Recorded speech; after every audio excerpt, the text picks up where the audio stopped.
Sidaas hadda waxaa ku samaysay markaa warqadda aqoonsiga gelidda imtixaanka haddii uu ahaan lahaa fasalka 12aad ama form 4 ama fasalka hadduu ahaan lahaa 8aadka.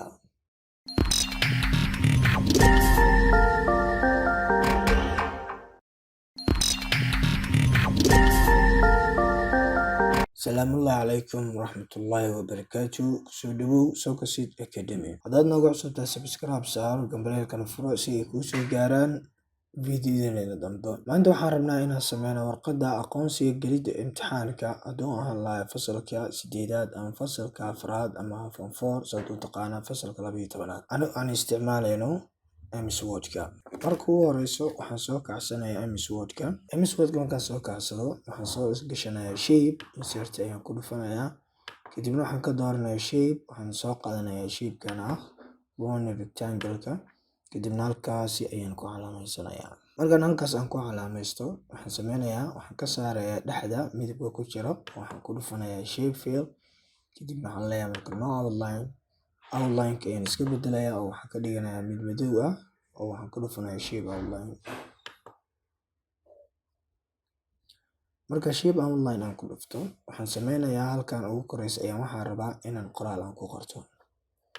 Halkaa ugu koreyso waxaan soo gashanayaa shape ah oo text ah, waxaan ku dhufanayaa shape. Kadibna waxaan soo qaadayaa midkaani, halkaasi ayaan imaanayaa.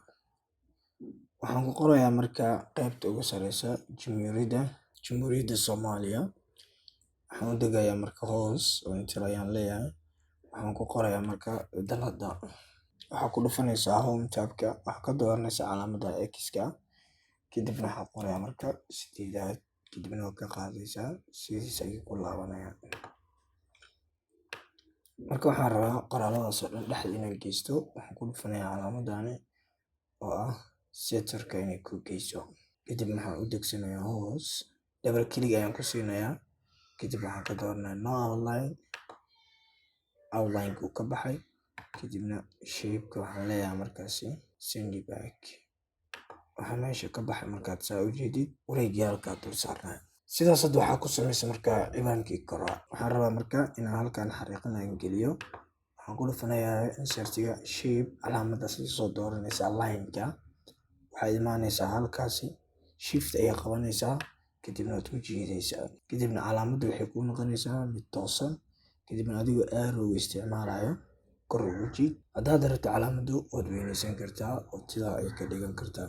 Haddaad rabto marka calaamaddu waa weynaysan kartaa adigoo halkaa ka dooranayo markaasi oo midba nooca rabto aad ka dooran karto. Laakiin madow ayaa wanaagsan, madow ayaa la doortaa. Weliba midkaani kor jira kan ma ahan oo dagoonka. Waayahay intaas markaan sameyno waxaa ii dhiman markaasi qaybta magac ku qorista ah. Waxaan ku dhufanayaa insert-ga shape ayaan soo dooranayaa. Kadibna text box-ka soo qaadanaysaa. Halkaani ayaan imaanayaa, kaasi ayaa ku jiidanayaa. Waxaan ka bilaabayaa foundation-ka. Ayaan ka bilaabayaa shift 2 dhibcood tab ayaan leeyahay. Double tab ayaan leeyahay markaasi si xoogaa farqi ugu dhexeeyo. Trial Charity enter ayaan leeyahay. Waxaan ku xijinayaa marka school-ka shift 2 dhibcood. Waxaa ku aadinaysaa marka calaamadda ayaad isku aadinaysaa. Kadibna school-ka ayaad gelinaysaa halkaasi. Enter ayaan leeyahay haddana.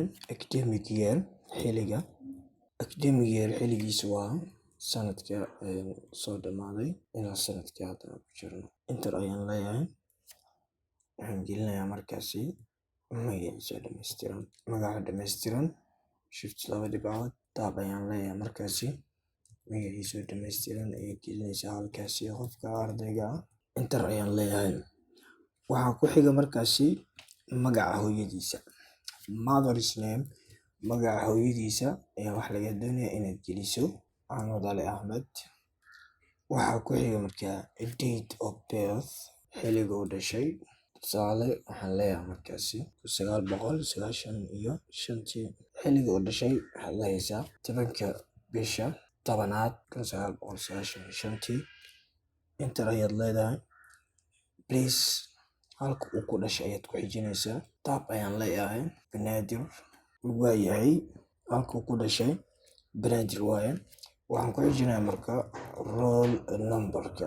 Roll numberkiisa waa 881022. Kadib waxaad ku xijinaysaa marka student ID-ga ama numberka studentiga ardayga uu sito. Tusaale waxaan kasoo qaadayaa inuu numberkiisa yahay 14 eber 60 55 66 taasi waa marka student number ama student ID ardayga markaasi numberka uu sito.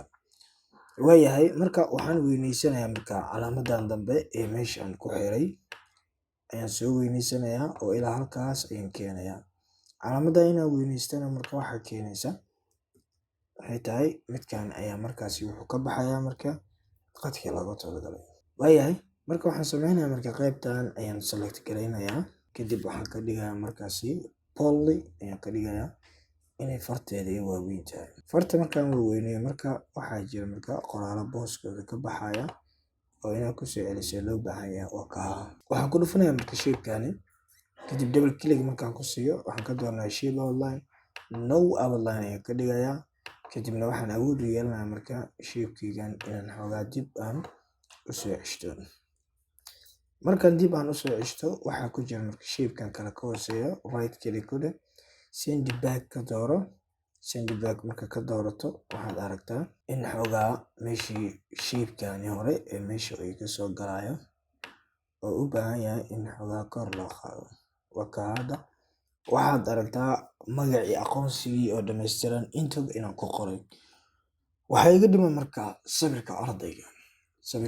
waxaad ku dhufanaysaa insert-iga shape. kadib waxaad soo qaadanaysaa shape-kan midka aad ka doonto, midkani oo rectangle-ka ama round rectangle-ka labadooda waa loo isticmaalaa in sawir lagu soo geliyo. kadib waxaa imaanaysaa halkaasi oo waxaad sameysanaysaa marka qaybta sawirka ah. qaybta sawir markaa rabto inaad soo geliso marka waxaa ku dhufanaysaa shape fill. kadib waxaad ka dooranaysaa picture. kadib waxaad aadsanaysaa meesha sawirada uu kugu jiro sare. sawirkan oo kale ayaan qaadanayaa kadibna insert ayaan ku leeyahay. halkaas waxaad aragtaa marka sawirkii inuu ii soo galay. marka calaamadan wareega ah waxaad ugu bedeli kartaa waxaad ku dhufanaysaa shape outline, waxaad ka dooranaysaa weight-ka kadibna calaamad yar ayaad u dooranaysaa. hadba calaamadaada intaad weyneyso ayuu weynaanayaa. marka calaamad yar ayaan ka dhiganaynaa oo midaa camal ah. kalarkan xoogaa madow ayaan ka dhigayaa. sidaas hadda waxaa ku sameysay marka warqadda aqoonsiga gelidda imtixaanka haddii uu ahaan lahaa fasalka 12aad ama form 4 ama fasalka hadduu ahaan lahaa 8aadka. fadlan haddaad ku cusub tahay subscribe saar una sheer garee asxaabtaada si ay uga faa'iidaystaan.